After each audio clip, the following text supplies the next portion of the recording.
ang palaka sa sapa.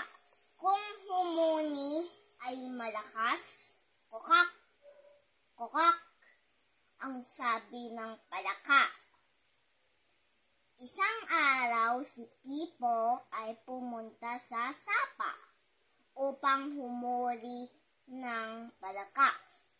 Nagtago ang mga palaka. Walang nahuli si Pipo. Siyang ay umuwing kaawa-awa. Number 1. Tanong.